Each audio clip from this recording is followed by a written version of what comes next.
Hello students, स्वागत है आप सभी का आपके अपने YouTube channel smart study classes पर। तो स्टूडेंट, आप सभी को पता है केमिस्ट्री में most important objective type question की सीरीज हमारी स्टार्ट हो चुकी है। आज मैं आपको most important objective type question कराऊंगा जो कि पहले चैप्टर से पूछे गए हैं सॉलिड स्टेट से। तो सभी क्वेश्चंस अच्छे से प्रिपेयर कर लेना, क्योंकि जितने ज्यादा क्वेश्चंस आप तैयार करोगे आप सभी के लिए उतना ही ज्यादा बेनिफिट होने वाला है। 13-14 दिनों में यार सीरीज समाप्त हो जाएगी, उसके बाद आपको वेरी शॉर्ट टाइप क्वेश्चंस कराऊंगा केमिस्ट्री के भी। तो टेंशन मत लो, सब कुछ आपको कराई जा रही है, बस आप सभी मेहनत करते रहो, ठीक है बच्चों। तो देखो, क्वेश्चंस तो मैं नहीं लिखने वाला, इस वीडियो के डिस्क्रिप्शन में ही मैं इसकी पीडीएफ डाल दूंगा। इस वीडियो के डिस्क्रिप्शन में आपको पीडीएफ मिल जाएगी, वहां से आप सारे क्वेश्चंस को देख सकते हो। और किसी भी क्वेश्चन में आपको कोई भी डाउट लगता है बच्चों तो आप हमें बता सकते हो। तो पहला क्वेश्चन है बच्चों, एक क्रिस्टलीय ठोस में होती है। कुछ क्वेश्चंस को मैं लिख दूंगा। एक क्रिस्टलीय ठोस में, एक क्रिस्टलीय ठोस में होती है, एक क्रिस्टलीय ठोस में होती है। ऑप्शंस आपको दे रखे हैं, दीर्घ परासकोटि, दीर्घ परासकोटि। सेकंड ऑप्शन आपको दे रखा है लघु परासकोटि, लघु परासकोटि। एंड सी दे रखा बच्चों अनिश्चित व्यवस्था।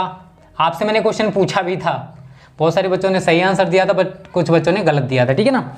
और लास्ट है बच्चों नन ऑफ दीज, ठीक है। ये है हमारा पहला क्वेश्चन। तो बच्चों देखो, एक क्रिस्टलीय ठोस में कौन सी व्यवस्था होती है जानते हो? दीर्घ परासकोटि। कैसी व्यवस्था होती है बच्चों?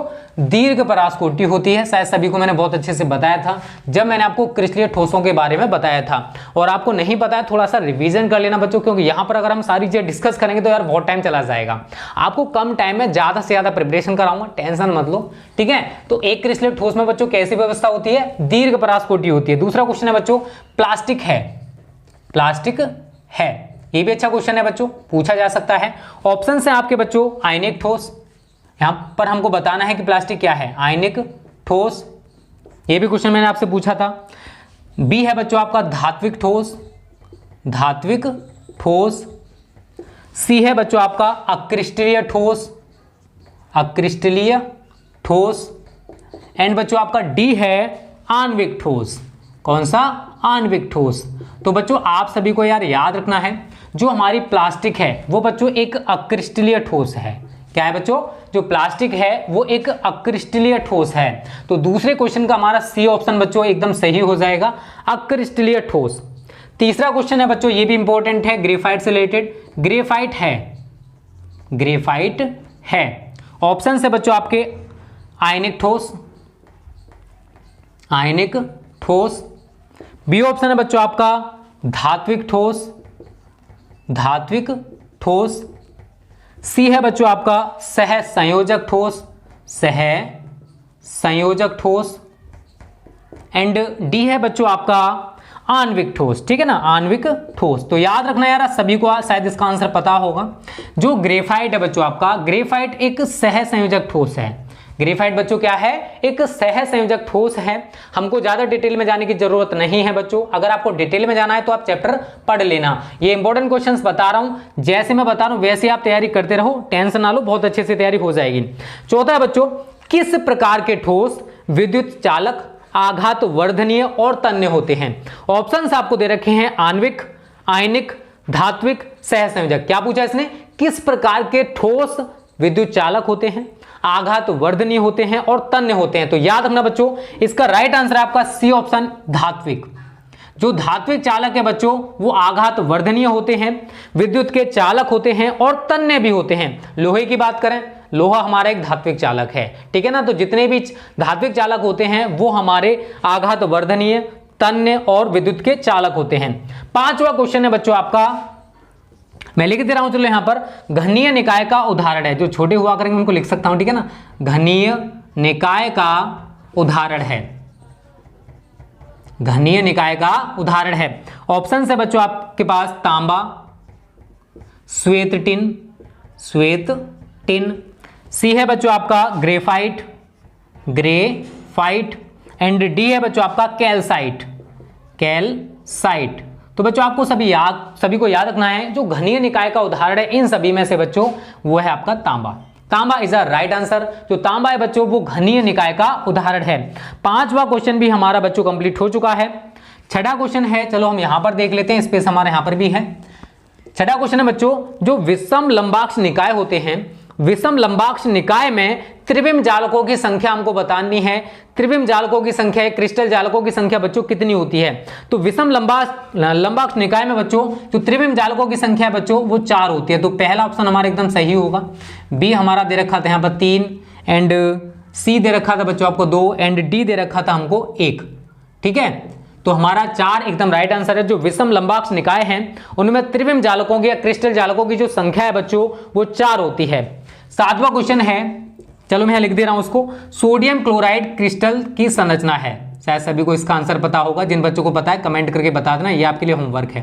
सोडियम क्लोराइड क्रिस्टल की संरचना है, क्रिस्टल की संरचना है। ठीक है बच्चों, तो यहां पर मैं आपको ऑप्शंस भी दे रहा हूं। फलक केंद्रित घन, फलक केंद्रित घन। अगला है बच्चों एक नताक्ष, एक नताक्ष। देखो जिन्होंने पढ़ रखा है उनको तो सभी को पता होगा, जो बच्चे सही तरह नहीं पढ़ रहे हैं पढ़ना स्टार्ट कर दो बच्चों, टाइम नहीं बचा हुआ है, टाइम वेस्ट करने की जरूरत नहीं है। एंड लास्ट है बच्चों नन ऑफ दीज। तो इसमें से कौन सा सही है? मैं इसको आपको ए नाम दे रहा हूं, इसको बी और इसको सी और इसको डी।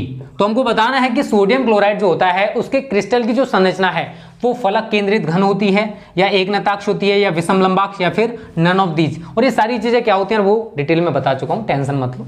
8वां क्वेश्चन बच्चों, इसमें कह रहा है शॉर्टकी दोष पाया जाता है। देखो शॉर्टकी दोष, फ्रैंकेल दोष, इन सभी के बारे में अच्छे से बताया गया था आपको। शॉर्टकी दोष पाया जाता है, ठीक है, इंपॉर्टेंट क्वेश्चन है बच्चों, बहुत ज्यादा पूछा जा सकता है। NaCl में, NaCl में, AgBr में, AgBr में, उसके बाद बच्चों KBr में, KBr में, एंड लास्ट है ऑल ऑफ दीज। तो बच्चों आप सभी को अगर पता है तो मैं आपको देखो बता चुका हूँ, A है, B है, ये C है और ये D। देखो जो शॉर्टकी दोष है बच्चों वो NaCl में भी पाया जाता है, AgBr में भी पाया जाता है और KBr में भी पाया जाता है। तो शॉर्टकी दोष इन सभी में पाया जाता है, तो राइट आंसर हमारा हो जाएगा all of these. All of these is the right answer, क्योंकि जो शॉर्टकी दोष है बच्चों इन सभी में पाया जाता है, NaCl में भी पाया जाता है, AgBr में भी पाया जाता है और KBr में भी पाया जाता है। चलो 9वां क्वेश्चन मैं आपको यहीं पर करा दे रहा हूं बच्चों। फ्रैंकेल दोष के कारण जो आयनिक क्रिस्टल होते हैं उनका घनत्व जो है बच्चों उस पर क्या असर पड़ता है? घटता है, बढ़ता है, परिवर्तित होता है या फिर स्थिर रहता है? देखो फ्रैंकेल दोष के कारण जो क्रिस्टल का घनत्व है बच्चों, आयनिक क्रिस्टल का जो घनत्व है वो स्थिर रहता है। कैसा रहता है बच्चों? स्थिर रहता है। इस सभी ये चीज आपको याद रखनी है। देखो रटना नहीं, केवल समझना। अगर समझकर आप करोगे तो सारी चीजें बहुत अच्छे से हो जाएंगी, ठीक है ना बच्चों। चलिए, तो फ्रैंकेल दोष के कारण आयनिक क्रिस्टल का जो घनत्व उस पर क्या होता है बच्चों? वो स्थिर रहता है। डी हमारा ऑप्शन एकदम सही है, स्थिर रहता है। क्लियर है सभी को? तो ये 9 क्वेश्चंस बच्चों हमारे कंप्लीट हो चुके हैं। स्क्रीनशॉट सभी ले सकते हो। क्वेश्चंस के लिए इस वीडियो के डिस्क्रिप्शन में जाना, वहां पर आपको इनके क्वेश्चंस की पीडीएफ मिल जाएगी, जिससे आप तैयारी कर सकते हो, ठीक है ना। उन क्वेश्चंस को तो तैयार कर लेना अच्छे से, और हर चैप्टर से इन ऑब्जेक्टिव टाइप क्वेश्चंस को तो तैयार करना। देखो ज्यादा से ज्यादा तैयार कर सकते हो। जितने क्वेश्चंस हैं आप एक बार इनको सही तरह पढ़ लोगे ना तो आपको सारे क्वेश्चंस अच्छे से तैयार हो जाएंगे। तो यार हमें कोई भी क्वेश्चन स्किप करके नहीं आना है, तो अच्छे से प्रिपरेशन करनी होगी, ठीक है ना। तो इन क्वेश्चंस को आज ही तैयार कर लेना बच्चों, बस मेहनत करो, टाइम नहीं बचा हुआ। कल मैं आपको सॉल्यूशन वाला जो चैप्टर है उसके इंपॉर्टेंट ऑब्जेक्टिव कराऊंगा। इसी तरीके से हर एक चैप्टर के हम ऑब्जेक्टिव टाइप क्वेश्चंस डिस्कस करेंगे, ठीक है ना बच्चों। और इन्हीं की आप सभी तैयारी करोगे तभी तो अच्छे नंबर लेके आओगे बोर्ड में। कहने से नंबर नहीं आते हैं अच्छे बच्चों, करने से आते हैं, ठीक है ना। तो आप भी मेहनत करो तभी अच्छे नंबर आने वाले हैं, ठीक है ना। चलिए 9 क्वेश्चन कंप्लीट हो चुके हैं। 10वां क्वेश्चन है बच्चों, लौह चुंबकीय ठोस में जो चुंबकत्व का गुण है बच्चों, क्या कह रहा है? लौह चुंबकीय ठोस में जो चुंबकत्व का गुण है वो कैसा होता है? स्थायी होता है, अस्थायी, मिश्रित या नॉन ऑफ दीज? तो बच्चों आप सभी को याद रखना है, इसका राइट आंसर है आपका ए पॉइंट, स्थायी। कैसा होता है? स्थायी होता है। जो हमारे लौह चुंबकीय ठोस होते हैं उनमें जो चुंबकत्व का गुण है बच्चों वो स्थायी होता है, परमानेंट होता है, ठीक है ना। 11वां बच्चों, अति चालकता प्रक्रम की खोज किसने की? मैं लिख दे रहा हूं क्वेश्चन को, अति चालकता प्रक्रम की खोज, प्रक्रम की खोज किसने की? किसने की? बहुत ही अच्छा क्वेश्चन है बच्चों। तो देखो अति चालकता प्रक्रम की जो खोज है बच्चों वो कैमरलिंग ओन्स ने की थी। किसने की थी? कैमरलिंग ओन्स।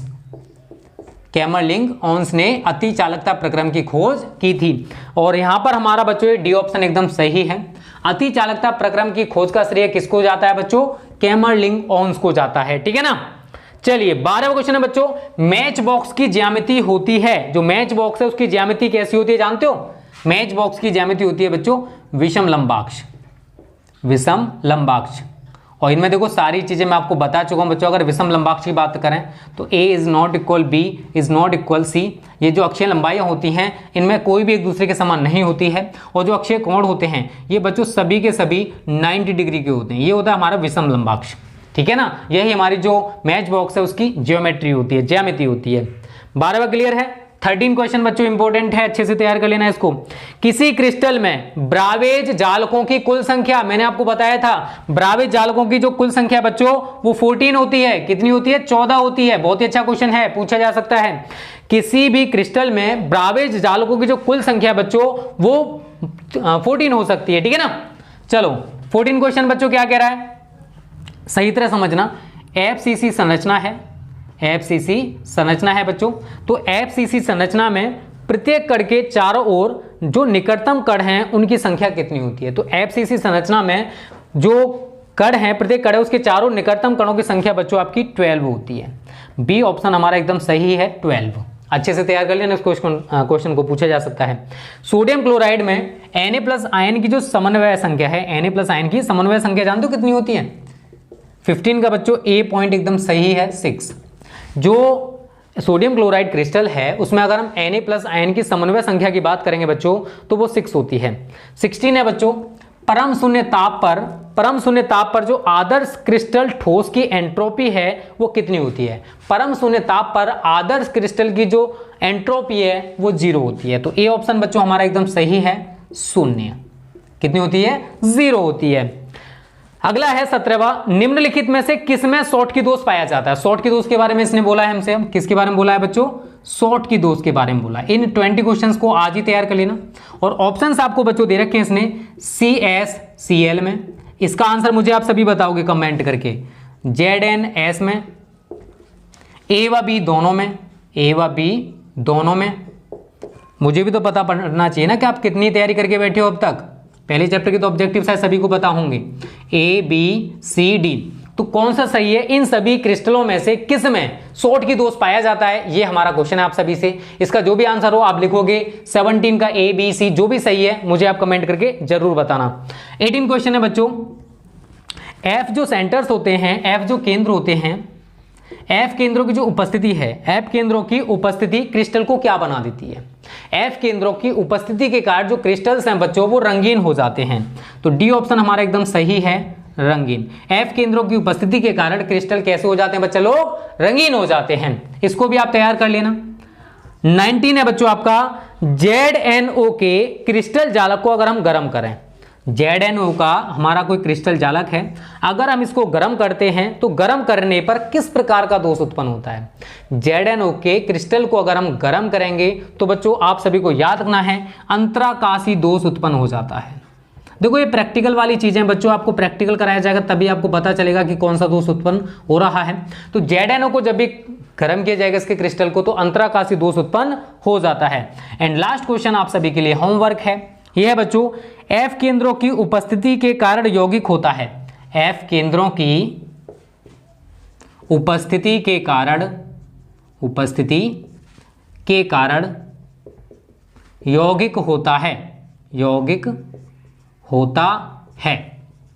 तो यहां पर ऑप्शंस आपको दे रखे हैं बच्चों, अनुचुंबकीय, जो भी सही हो मुझे कमेंट करके बता देना, अनुचुंबकीय। बी पॉइंट है बच्चों आपका प्रतिचुंबकीय, प्रतिचुंबकीय। सी है बच्चों आपका A व B दोनों, A व B बोथ मतलब दोनों। एंड डी है बच्चों ऑल ऑफ दीज। क्या ये सभी सही है? All of these. तो जो भी राइट आंसर आप हमें कमेंट करके जरूर बताओगे। तो बच्चों ये 20 इंपॉर्टेंट ऑब्जेक्टिव टाइप क्वेश्चंस हैं जो कि पहले लेसन से आपसे पूछे जा सकते हैं बोर्ड एग्जाम्स में। तो इनकी तैयारी आप अच्छे से कर लेना बच्चों। यही क्वेश्चंस हैं जो बोर्ड में आने वाले हैं पहले चैप्टर से। इनके सवा शायद ही कोई क्वेश्चन बनने वाला है, तो इनके क्वेश्चन की तैयारी आप अच्छे से करोगे। तो आज वीडियो कैसे लगी कमेंट करके बताना। कल हम एक न्यू चैप्टर आपको बढ़ाएंगे, ऑब्जेक्टिव टाइप क्वेश्चन उसके जितने भी हैं सारे कराए जाएंगे। तो वीडियो को लाइक और शेयर करने में कंजूसी मत करना। Okay students, thanks for watching this video. You. Student, Unacademy जो है वो आपका IIT JEE का परफेक्ट स्टडी पार्टनर है। यहाँ पर every Monday new batches start होते हैं और इंडिया टॉप एजुकेटर्स स्टूडेंट आपको पढ़ाते हैं। बात आती है यहाँ पर फीचर्स क्या हैं, हमको क्या क्या बेनिफिट्स मिलेंगे। तो घर बैठे आप लाइव क्लासेस ले सकते हो, बहुत सारे कोर्सेज को एक्सेस करने के बाद आपके पास मौका होगा, प्रैक्टिस टेस्ट होंगे बच्चों, बैच कोर्सेज हैं, मेंटरशिप एंड गाइडेंस मिलेगा इंडिया टॉप एजुकेटर्स द्वारा। और स्टूडेंट मैं आपको बेनिफिट्स बता दूं, आपका जो सिलेबस है उसको बहुत अच्छे से कवर किया जाएगा, रेगुलर डाउट क्लियरिंग सेशंस होंगे, लाइव टेस्ट सीरीज होंगी और स्टडी मटेरियल जो मिलेगा बच्चों आपको PDF फॉर्मेट में मिलेगा। और यहां पर देख सकते हो ये हैं India top educators, Manoj Chauhan sir हैं, Aman Dhatarwal sir, Namo Kaul sir, India top educators हैं जो आपको टीच करने वाले हैं। जितना भी कोटा का फैकल्टी है स्टूडेंट वो अब अनअकैडमी पर आ चुका है। न्यूक्लियस है, आपकी न्यूक्लियस अकेडमी आपने नाम सुना होगा स्टूडेंट, वो हमारा अनअकैडमी पर आ चुका है। तो कोटा की टॉप फैकल्टी यहाँ पर अवेलेबल है और आपको यहाँ पर बहुत सारे बेनिफिट्स मिलेंगे यार। और यहाँ पर देख सकते हो student, batches for JEE main and advanced, JEE 2021, JEE 2022, JEE 2023, English मतलब हिंदी और इंग्लिश में है ये सारे के सारे बैचेस जो कि स्टार्ट हो चुके हैं और स्टार्ट होने वाले हैं। एवरी मंडे यहाँ पर न्यू बैचेस स्टार्ट होते हैं। तो आपके पास सुनहरा अवसर है सब्सक्रिप्शन लेने का, क्योंकि स्टूडेंट 28 फेब के बाद आपको केवल और केवल 5% डिस्काउंट मिला करेगा। आपके पास 28 फेब तक का टाइम है 10% डिस्काउंट पाने के लिए। और ये डिस्काउंट आपको तभी मिलेगा जब आप हमारा कोड अप्लाई कोड, यहां पर कोड है हमारा स्मार्ट स्टडी क्लासेस, अगर आप ये लगाते हो स्टूडेंट तभी आपको 10% डिस्काउंट मिलेगा, अदरवाइज आपको डिस्काउंट नहीं मिलेगा। तो इस कोड को जरूर यूज करना, तभी आपको 10% डिस्काउंट मिलेगा।